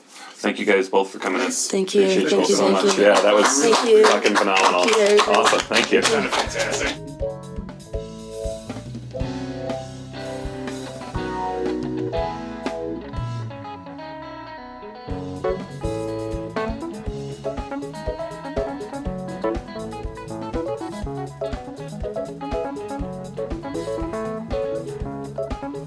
All right. All right, so what if we decide to call this segment, guys? We don't have a name for it still, but it's not mine, it's ours. It's Jared Medina's, actually. It belongs to Jared Medina. Getting the deep with Jared Medina. Today, Mr. Brad Yeakel. Yes, we're going to talk about a little enclave in Los Angeles called Laurel Canyon. This kind of came to my attention because there was a recent documentary called Echo in the Canyon, which enlightened me to the unique and prolific enclave of Laurel Canyon. I'm sure many are familiar with the history, but for those who aren't, you're most certainly familiar with the troves of music that have been created there. So before we get too deep into the who's who of the canyon, let's talk about the place itself. The neighborhood lies in the Hollywood Hills. In 1907, an 82-mile dirt road was built, which would become known as Laurel Canyon Road, the main artery through Laurel Canyon. The country store, where Jennifer Aniston once worked... Hold on. Jennifer Aniston used to work in Laurel Canyon. That's not the main topic of this discussion. There's so much that happened in Laurel Canyon. How is that not our angle? Merely a footnote. All right. That's a good footnote, though. Right. So anyway, she worked at the country store, which is a lasting monument to the once quaint nature and vibe of the area. When the entertainment industry really got established in Los Angeles, the canyon provided a perhaps superficial seclusion from the public and Hollywood culture. Over its development, the neighborhood we associate as Laurel Canyon has seeped into the cracks as numerous small, no-outlet roads smattered the hillside with mansions, grottos, and luxury apartments, while leaving much of the quirky bohemian charm untouched. The visuals are iconic as much of the canyon played backdrop to photos from 60s and 70s rock and roll history. Its proximity to recording spaces, Studio City, and Hollywood's entertainment district inspired many of the rock stars, poets, hippies, groupies, and eccentrics to take up residency in the canyon. So my first question is, yes, has anyone ever been to Laurel Canyon? I mean, I've been to Northridge a bunch of times. Okay. I believe you're probably the closest, because I've never even been to Southern California, other than a quick layover. I mean, there's not much there other than smog and too many people, but it's, I have not been to Laurel Canyon. I have never heard of it. I actually, Google is my best friend on this topic, so I'm excited. The only thing I vaguely knew about Laurel Canyon before this was there was like a tenuous connection to Charles Manson from, I believe, Dennis Wilson. I believe you might be correct. And then Neil Young wrote a song referring to it, which I think was recorded at Laurel Canyon. That also, I believe, is true. Okay. The weird thing about Manson is that he comes up in a lot of the Laurel Canyon articles. Not because he was particularly involved in Laurel Canyon, but because where the Tate murder happened, Cielo Drive, was like 6 miles away from Laurel Canyon. Yeah. So it's very much the same general town vicinity, stuff like that. So the earliest celebrity rumored to have spent time in Laurel Canyon was famed escape artist Terry Houdini. But by the 60s, the canyon was seeing more and more of rock and roll's pioneers arriving. Frank Zappa, Jim Morrison, Carole King, The Byrds, Buffalo Springfield, Canned Heat, John Mayall, members of the Eagles and the Monkees, Neil Young, Joni Mitchell, John Phillips and Mama Cass and the Mamas and the Papas, Graham Nash, Jackson Browne, James Taylor, and was frequented by the Beatles, Hendrix, Clapton, and anyone else of their ilk who passed through LA. Jesus. The influence of Laurel Canyon permeated the airwaves and the industry as a whole, reaching back across the pond to British bands. So a lot of people would say that I think it's maybe Revolver influenced the Beach Boys. The Beach Boys made Pet Sounds, which influenced Sgt. Pepper's. Sure. So it's kind of cross the pond. Speaking of the Pet Sounds thing, this might come up later here, but Michelle Phillips said that she went over to hang out at Brian Williams' house, or Wilson's house, something like that. And she was really good friends with his girlfriend at the time, so she walked into his living room, and there was completely cleared out, nothing in there except sand and a piano. And Michelle Phillips went up to her friend and was like, "What is going on here?" And she was like, "I don't know, but he's writing amazing music." And he was in the process of writing Pet Sounds at the time, so... That's very cool. Pretty amazing stuff happening there in the canyon, for sure. There's a quote from Stephen Stills. the singer-songwriter, guitarist Buffalo Springfield and Crosby, Stills and Nash. It wasn't Paris in the 20s, but it was a very vibrant scene. For sure. And actually... Who knows what the hell that means, but you can only imagine. Steven Stills, man. Yeah, exactly. That actually leads into the next part here. Joni Mitchell said in a quote, "When I first came out to LA in 1968, my friend Joel Bernstein found an old book at a flea market that said, 'Ask anyone in America where the craziest people live and they'll tell you California. Ask anyone in California where the craziest people and they'll tell you Los Angeles. Ask anyone in Los Angeles where the craziest people live and they'll tell you Hollywood. Ask anyone in Hollywood where the craziest people live and they'll tell you Laurel Canyon. Ask anyone in Laurel Canyon where the craziest people live and they'll say Lookout Mountain.' So I went and bought a house on Lookout Mountain." That home, which she shared with former love Graham Nash, was immortalized in the CSNY classic Our House, which I'm sure everyone is familiar with. Excellent. Kevin and I are just reading a Joni Mitchell quote about that place right now. Apparently, her mother was horrified by her living conditions. I bet. I can imagine that for sure. So the work that came out of there, as I just mentioned, Our House, Pet Sounds, Hotel California, just an absolutely amazingly prolific area and era, and just seemed to be very magnetic. Everyone who started kind of having success there was drawing in a lot more people that wanted to have success there as well. One of the places that's really notable is 401 Laurel Canyon Boulevard. That is currently a grassy field after being burned down in 1981. But in the late 60s, it was the site of Frank Zappa's famous log cabin. The rustic house where Zappa called home in 1968. It was a veritable revolving door of rock and roll history. Zappa had all-night ragers with groupies like Pamela DeBar. Frank once threw Mick Jagger out of his house for being an obnoxious drunk. Alice Cooper auditioned for Zappa's record label and got signed there. And Mama Cass introduced Graham Nash to Crosby and Stills there as well. So we have another, we're killing it with these quotes right now. But Yeah. Everyone was single. Everyone was in their 20s. They could all hang out all night long. And according to Jackson Browne, everyone slept with everybody. It was a time of sexual revolution and pre-AIDS, but it wasn't pre-venereal disease. We had a soft spot in our hearts for the free clinics. Makes Wow. sense. Okay. All right. I believe Jackson Browne. Yeah. Holy What shit. a time to be alive. Yeah. My God. So this type of thing happened regularly as two members of Linda Ronstadt's lineup, Glenn Frey and Don Henley, decided to break off and form the Eagles. Inspiration, ideas, and sexual partners were passed around like doobies. Everyone involved relished in the promiscuity. Michelle Phillips says the guys and the mamas and the papas kept her busy with a cunning smile. And she was quoted as saying, "To me, having an affair was not as serious as it was for the rest of them. The first night we got together, we'd all been sleeping at the table, and John and Cass looked over and they were asleep. And that's when Denny got up and went over the sliding glass door and off we went. That's when John Phillips, her husband at the time, wrote, 'Go where you want to go.'" So he didn't even care. They were on board. This is wild. So yeah, and in summary, it was an extremely free, communal exchange of ideas, inspiration, fluids, and whatever else was happening in the canyon. Jesus And the American Songbook was enriched. My question I wanted to explore today was more about the source. Is it possible that a geographic location can be a creative hotspot, or is it that the people in the canyon who attracted each other there was the magic of it, or is that one and the same? It's a good question. I mean, you hear about these little like enclaves popping up throughout, modern music history where like people will just flock, and there doesn't seem to be ever a rhyme or reason to it. It's a kind of cool spot. A couple cool people show up, and then a whole bunch more follow. Well, and there are places in music lore that we all know. Woodstock being one of them, Red Rocks being another one, Caribou Ranch up in the mountains being another one. There are certain spots that just have that.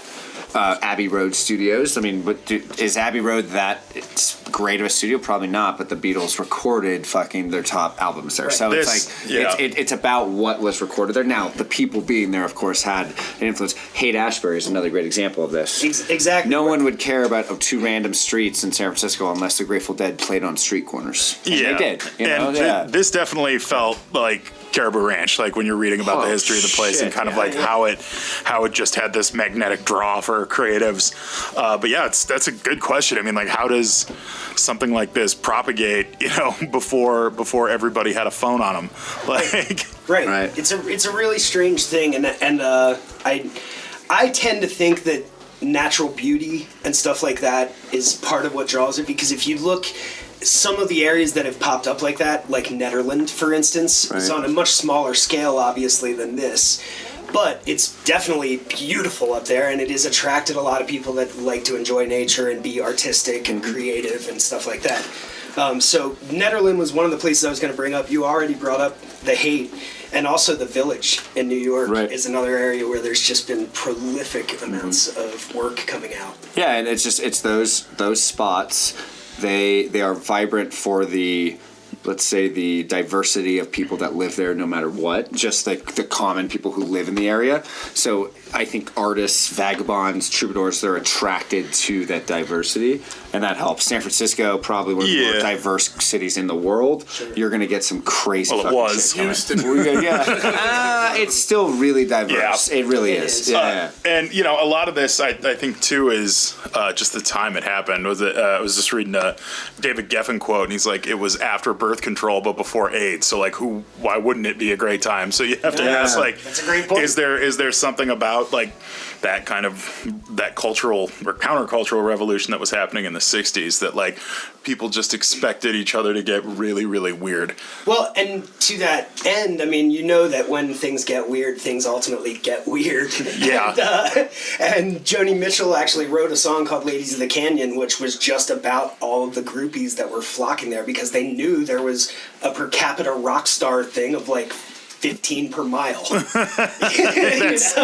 you just jump from one to another. Yeah, and they did. Yeah. So No, this is interesting, man. I'm very excited to watch the documentary. I love this kind of shit. I love the idea of communes in general. To me, it just blows me away. Just like living together in a community. So this is something I really am interested in. And you'll enjoy it too because it's hosted or narrated or whatever by Jacob Dylan, but it's actually featuring like Beck, Fiona Apple, just all kinds of different people. And I think the crux for this, the reason he made the documentary is because they did a Laurel Canyon tribute show. Sure. Where they did all the songs that were kind of made in Laurel Canyon and had all of these guests in there. So they made a small documentary about that. Cool. That's really cool. And I know Joni Mitchell's not doing well health-wise, so I'm sure this will come up more once she passes. They'll do tribute shows to her, or there'll be more stuff coming out about it. So, no, this is a cool topic to investigate. I think is the right word. Yeah. So that's pretty much all I have. I just kind of wanted to tell you guys about it and see if you had any thoughts. And thanks, I really Bradley. enjoyed speaking with you. Yeah, thanks, man. It's a really cool topic. Another one I had I had really no context for. So Me neither. Really thanks for doing that. Yeah, no problem. I have a funny story first that I want to dive into. Yeah, there's an unfortunate story. Fortunate if you're us, unfortunate if you're Nick, but entertaining for us. Kevin, I think you should probably come back for this one since you are a veteran. Yeah, I think anybody who's been A veteran of Jam Cruise, not like of the military. Jam Cruise, feel free to hop on in. No stolen valor here. Similar services, yeah, I know. Well, depending on who you ask. Okay, well, let's start at the beginning. Let me. Nick, I saw Nick. I don't remember if you posted it or if you sent us. I didn't really post about it. There was some things happening online in some various groups. I just love this. I think it's funny, and the great thing about this is Nick didn't take it too seriously, and kind of when he was telling me the story, he was laughing about it and stuff. But it's good stuff anyway. It started off very lighthearted, almost to a point of my own detriment, but we'll get there. You were a little too flip about it? I was a little too like, okay, this is not a big deal, but apparently this is a big deal. And let's get into it, folks. On Jam Cruise this year, did you go on Jam Cruise this year? No, because you went to Mexico for fish, and you're not a 1%er or anything. Yeah, yet. Working its way up. I'm like an 86%er now. But anyway. So somebody, an unnamed person, was on Jam Cruise this year, and he had made some stickers, and the stickers read Choice Cuts 2020. And as I've talked about on this podcast a couple of times, I started a web series called Choice Cuts in honor of the Choice City, Fort Collins, where I live. And my web series is basically interviews and a musical performance by a band as they're coming through. Nationally touring bands, we've done 4 episodes, and it kind of started at the same time as this podcast. So I never made these stickers, and apparently these stickers are of such a low quality that when people try, and the guy just plastered them all over the doors, on every door, all the way down the hallway, to the point where people were scraping these stickers off of the walls at the end of Jam Cruise. Everybody likes free shit. Nobody likes shameless self-promotion. Yeah, shameless self-promotion to the destruction of private property. Let's just say. But if it's going to be private property, it may as well be a cruise ship. Owned by a multinational corporation. Anyways. I digress. This person drew the line between my nascent, tiny, unknown web series. You have 7 followers. Also looking for sponsors. My tiny little web series, Choice Cuts, and she thought that I was on the boat plastering these stickers all over everybody's doors. So you're not above that. It just wasn't you. I just can't afford stickers. Or Jam Cruise. Or Jam Cruise. So never mind the fact that I've never been on Jam Cruise. This person came at me and they accused me of being responsible for #Stickergate. And were these comments were left on your videos, or were no? Let me take a step back. So I posted my episode 3 of Choice Cuts featuring Graham Good from Graham Good and the Painters. Check it out. And she's like, "Hey, we know you put these stickers on people's doors at Jam Cruise. Come clean, or I'm gonna out you." And I'm like, there's a long thread in the Jam Cruisers Facebook group. It's got about 250 comments, all very angry people about stickers. #Stickergate.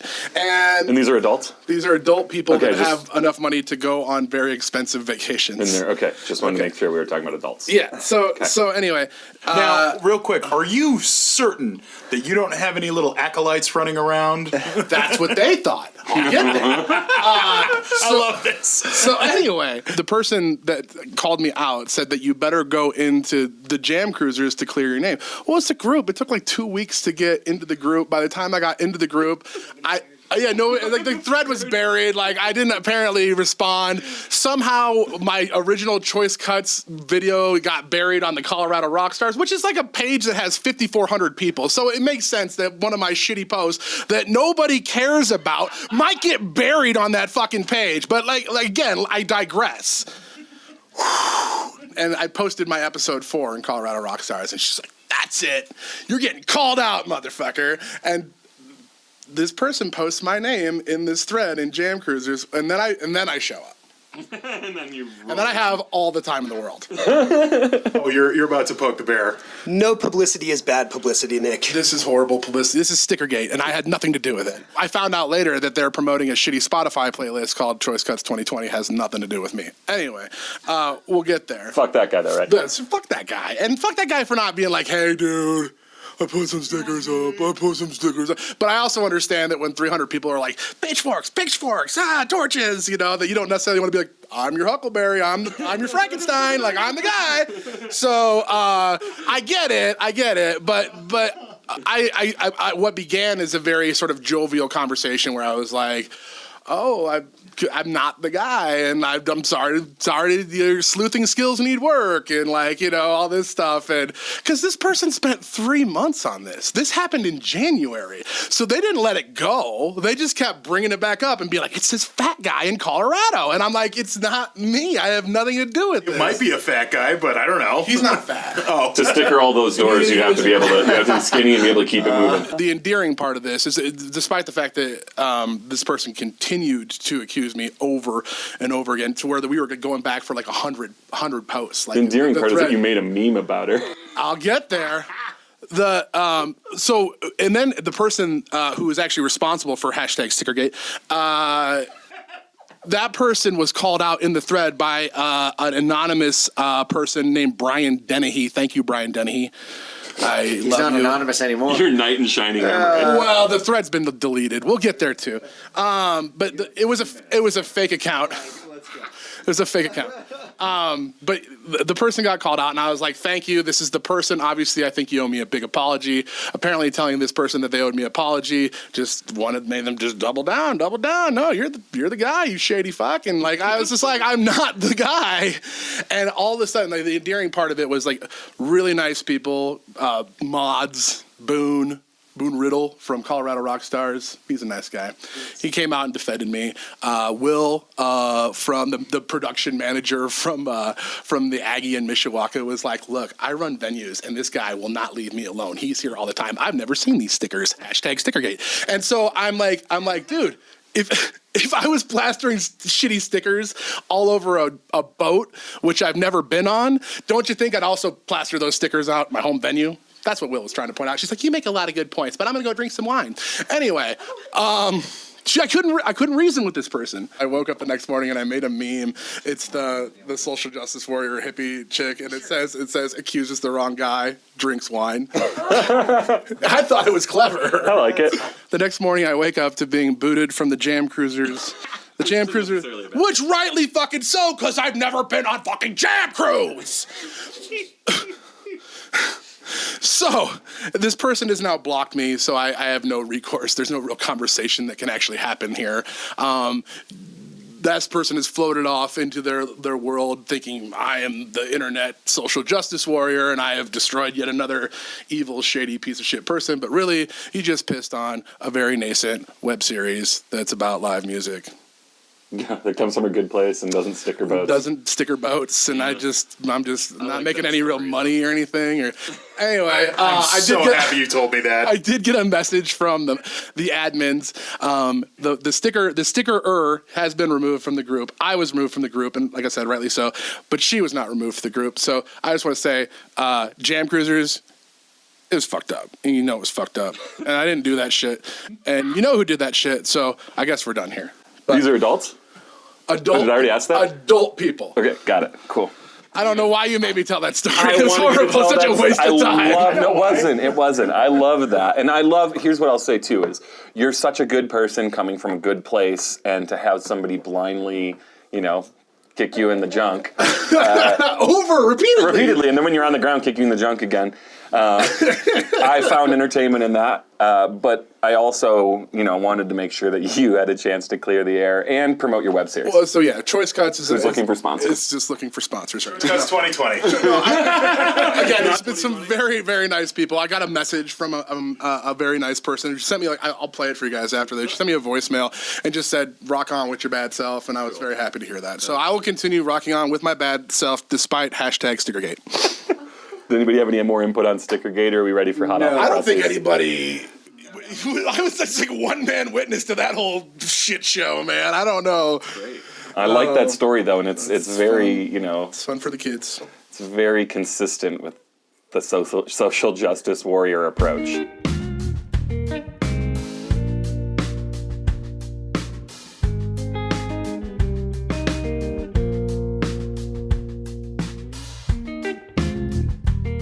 All right, let's jump into hot off the pressies.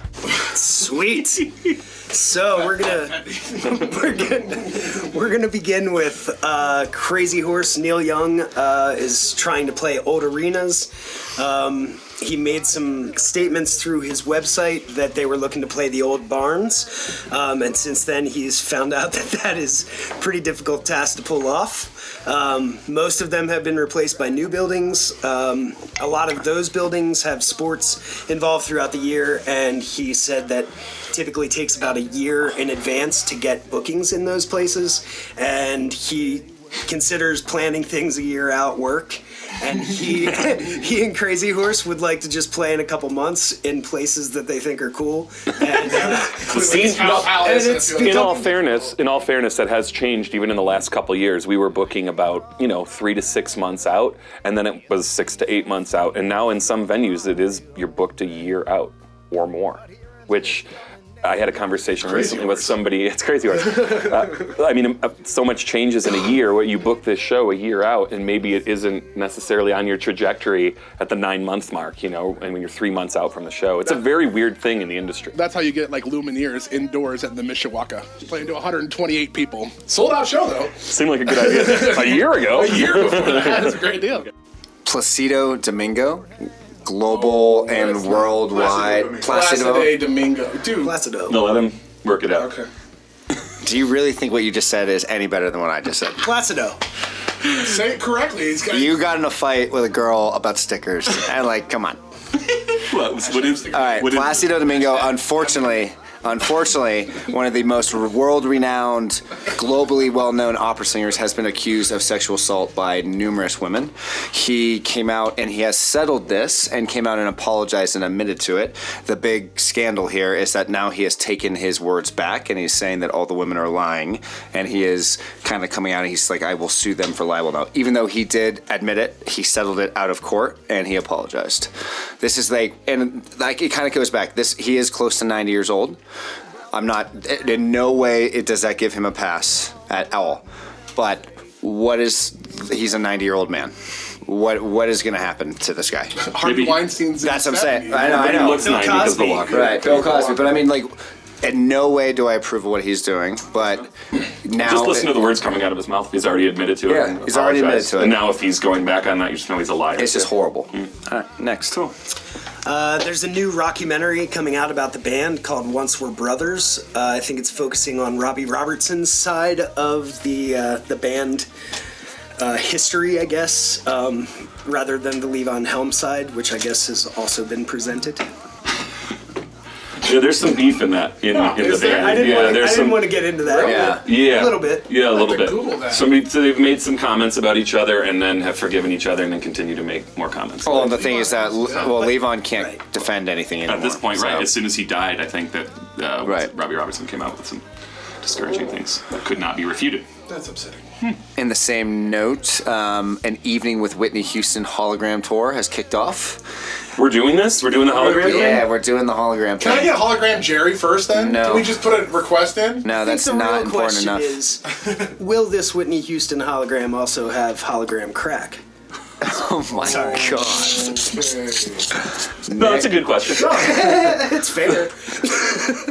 And you get to speak about R. Kelly now. And now you get to speak about R. Kelly since you made a Whitney Houston crack joke. Yeah, well, hey, Here we are.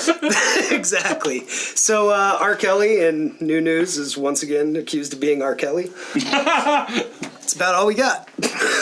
Wow. Yeah. He's the worst. Literally, he's probably one of the worst people in the The news segment is turning into almost half sexual assault. It's content. really It's kind of sad. No, the news and we into half sexual assault. it's horrible. It's that or coronavirus. It's true. Here's another horrible story. Universal Music Group disclosed specifics about their 2008 Vault fire. They have announced that the original works of Nirvana, Elton John, Soundgarden, and numerous other amazing 1990s artists are gone.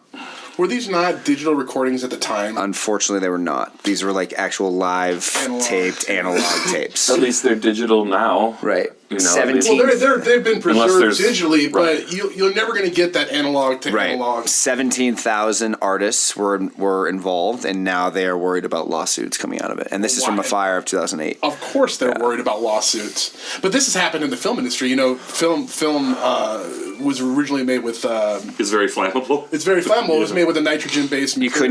You couldn't get on rail cars back in the day with film. It was very flammable and not very safe. I know that most people really love hearing about elections, so I figured I'd let you all know. Is there one going on? Yeah, there is. Turns out it's for the new head of the Grammys. No, I'm just kidding. That's called a callback to last week. That was a callback. I'm doing my best. The Strokes, Public Enemy, and Bela Fleck have all come out in support of our man Bernie Sanders.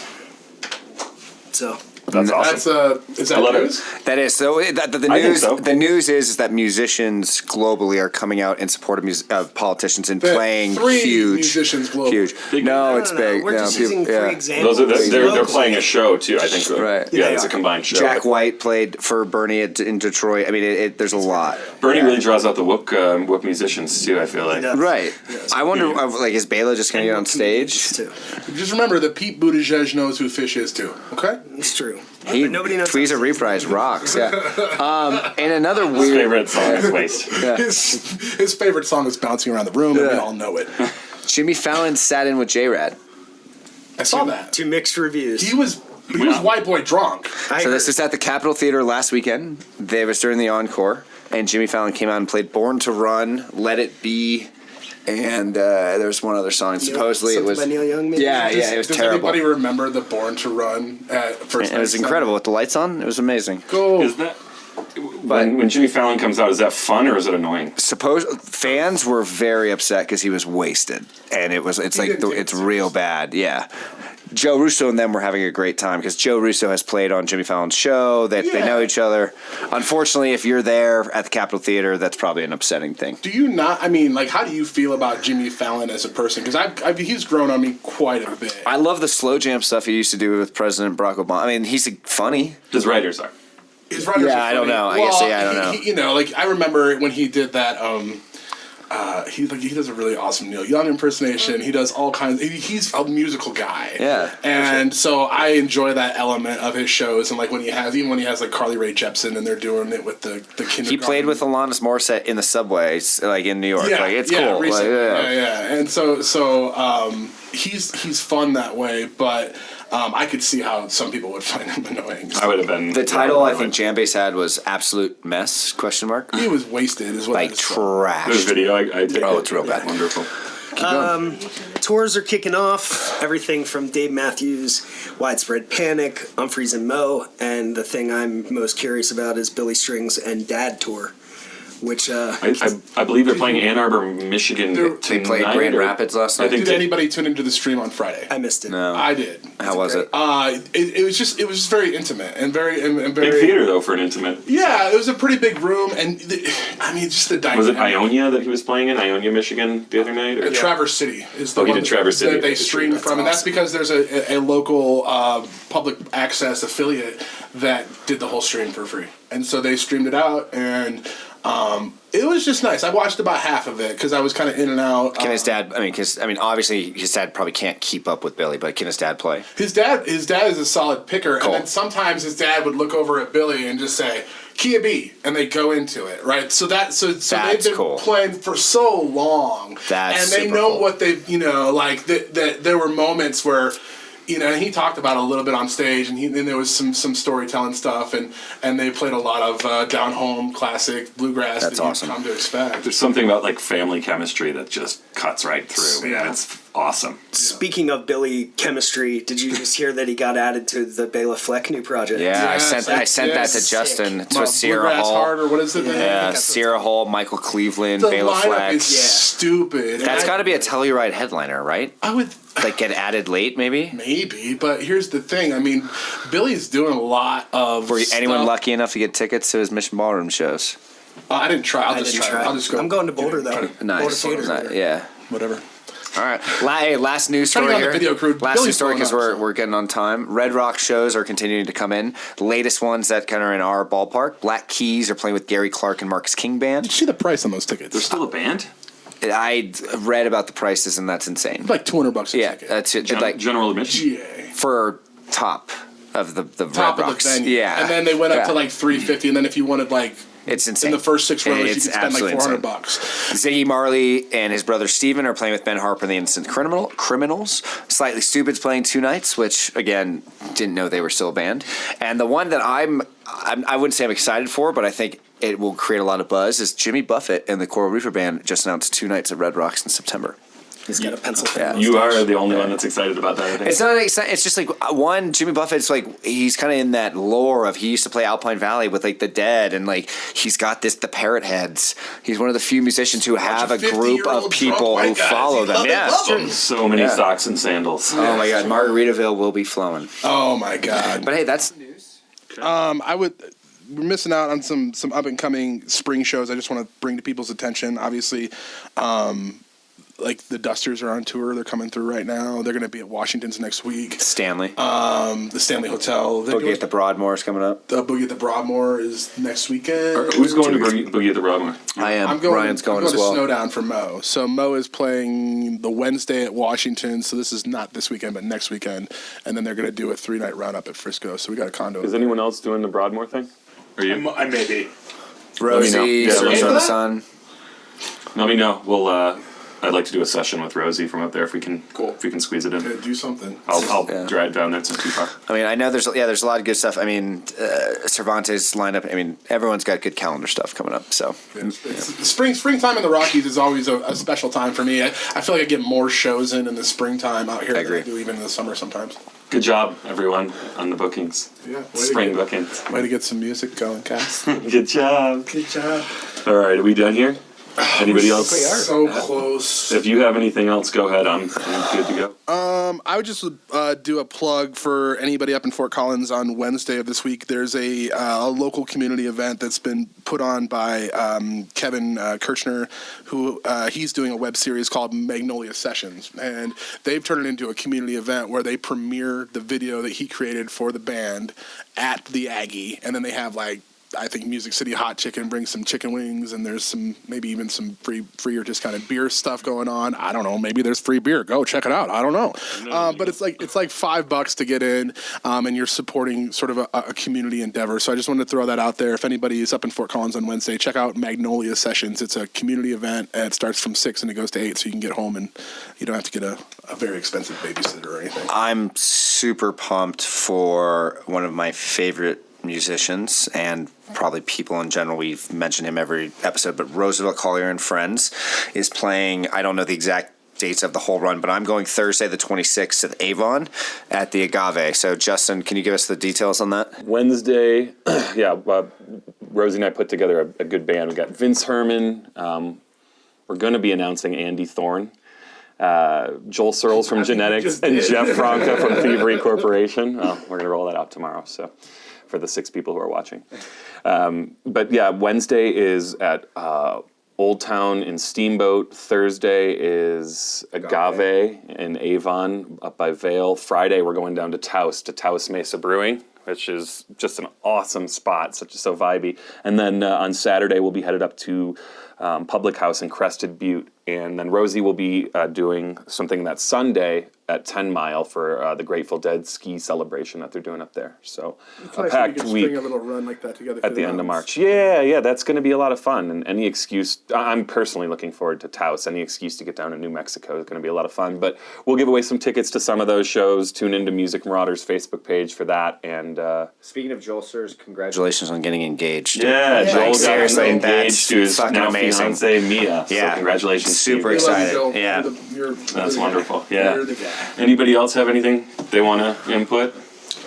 Too Fat to Skydive's playing the Fox Theater on 326 with Joe Marcinek Band featuring David Gans. I love Joe. Joe's great. Congratulations on getting a gig at the Fox. That's awesome. Thanks. Have you played the Fox before? I haven't. This is the first time. That's That is like the room, It's like the training ground Some of for the the best rest of the sound country. in the front range. They have special spots that you don't know about until you actually get backstage. Oh, There's an yeah. upstairs and a balcony and all kinds of crazy little spots I can I've barely been fit there. into. Yeah. spots where I can hang cameras from and hang out. All right. Do you guys record your shows or anything? We're working on that. We're Record that one. yeah. Because the sound's going to be great. Awesome. Yeah, Awesome. Do that. I think we actually have Memna coming out to shoot video. Sweet. Nice. Yeah. That'll be great. Anything that if you can tie yourself to that brand with the Yeah, Fox I hear Theater, you. that's great, man. I hear you. That's really great. Congratulations Thank again you. on that slot. Thank you, guys. And what was the date again on that? 326. Same time Rosie's on tour, unfortunately, but So you guys have some tough choices to make, man. We're out of town. You guys are in the front range. yeah, if you stay local, come see us. If Yeah. you don't, go see Rosie. And that wraps Music Marauders Live. You can find us on Apple Podcasts, Google Play, Spotify, or wherever you find your podcasts. Don't forget to like, subscribe, share, and review. It helps us out tremendously. Until next time.